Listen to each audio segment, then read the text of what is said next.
अगर आप भी लेना चाहते हैं देश दुनिया की तमाम जानकारी तो आज ही सब्सक्राइब करें हमारे चैनल को। साथ ही नीचे दिए बेल आइकन को जरूर दबाएं ताकि हर अपडेट आप तक पहुंच सके। नमस्कार, साक्षी न्यूज स्टार्ट पर आप सभी का स्वागत है। भगोड़ा कारोबारी नीरव मोदी जल्द ही भारतीय जेल की सलाखों के पीछे होगा, क्योंकि ब्रिटेन ने नीरव मोदी के भारत प्रत्यर्पण को मंजूरी दे दी है। क्या है पूरा मामला, आपको विस्तार से बताते हैं। साथ ही इस रिपोर्ट में आपको बताएंगे कि कैसे दिल्ली और महाराष्ट्र में कोरोना के पुराने रिकॉर्ड सब ध्वस्त हो गए हैं। आज क्या है नए आंकड़े आपको बताएंगे, लेकिन सबसे पहले जरा बात कर ले भगोड़े नीरव मोदी की। ब्रिटेन की गृह मंत्री प्रीति पटेल ने भगोड़े हीरा कारोबारी नीरव मोदी को भारत को प्रत्यर्पित करने के आदेश पर दस्तखत कर दिए हैं। ब्रिटेन में भारत के शीर्ष राजनयिक सूत्र ने यह जानकारी दी। नीरव मोदी पंजाब नेशनल बैंक से करीब 13,000 करोड़ रुपए की धोखाधड़ी करने के मामले में भारत में वांछित है।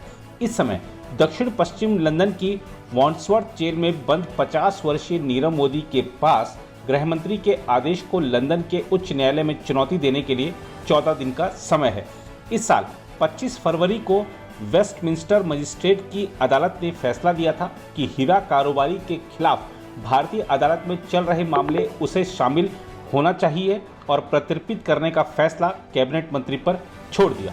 नीरव मोदी पर अपने मामा मेहुल चौकसी के साथ मिलकर पंजाब नेशनल बैंक से धोखाधड़ी करने का आरोप है।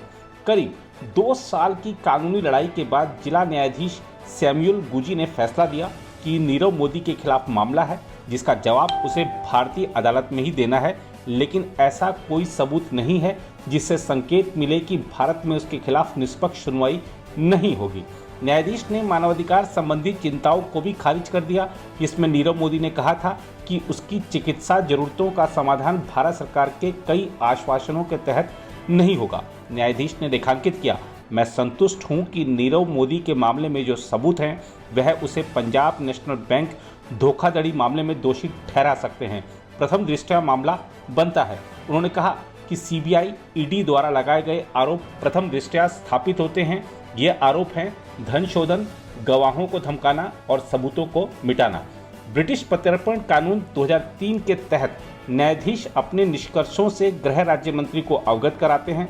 ब्रिटेन भारत प्रत्यर्पण संधि के तहत ब्रिटेन का कैबिनेट मंत्री प्रत्यर्पण आदेश जारी करने के लिए अधिकृत है और न्यायाधीश के निष्कर्षों पर उसे 2 महीने में फैसला लेना होता है। उल्लेखनीय है कि सीबीआई ने 31 जनवरी 2018 को नीरव मोदी, मेहुल चौकसी और अन्य के खिलाफ मामला दर्ज किया था, जिनमें पंजाब नेशनल बैंक के तत्कालीन अधिकारी भी शामिल थे। यह प्राथमिकी बैंक की शिकायत पर दर्ज की गई थी, जिसमें आरोप लगाया गया था कि आरोपियों ने आपराधिक साजिश रच के फर्जी तरीके से सार्वजनिक बैंक से लेटर ऑफ अंडरटेकिंग जारी कराए। लेटर ऑफ अंडरटेकिंग के माध्यम से बैंक विदेश में तब गारंटी देता है जब ग्राहक कर्ज के लिए जाता है। इस मामले में पहला आरोप पत्र 14 मई 2018 को दाखिल किया गया, जिसमें नीरव मोदी सहित 25 लोगों को आरोपी बनाया गया, जबकि दूसरा आरोप पत्र 20 दिसंबर 2019 को दाखिल किया गया, जिसमें पूर्व के 25 आरोपियों सहित 30 लोगों को नामजद किया गया। नीरव मोदी सीबीआई द्वारा प्राथमिकी दर्ज किए जाने से पहले ही 1 जनवरी 2018 को देश छोड़कर भाग गया था। इसके बाद जून 2018 में सीबीआई के अनुरोध पर इंटरपोल ने उसके खिलाफ रेड कॉर्नर नोटिस जारी किया। ब्रिटिश पुलिस ने मार्च 2019 को उसे लंदन से गिरफ्तार किया और तब से उसने कई बार जमानत के लिए आवेदन किए, लेकिन वेस्टमिंस्टर अदालत और लंदन उच्च न्यायालय ने उन्हें खारिज कर दिया। वहीं सीबीआई ने ब्रिटेन से प्रत्यर्पण अनुरोध के साथ दस्तावेजी सबूत और गवाही ब्रिटिश अदालत में पेश की। इस बीच नीरव मोदी की कानूनी टीम ने फैसले के खिलाफ अपील करने की तत्काल पुष्टि नहीं की है। उधर दिल्ली और महाराष्ट्र में ऐसा लग रहा है कि कोरोना अपने सारे पुराने रिकॉर्ड तोड़ देने पर आमादा है। दिल्ली में मात्र 24 घंटे में 19,500 नए मामले सामने आए हैं।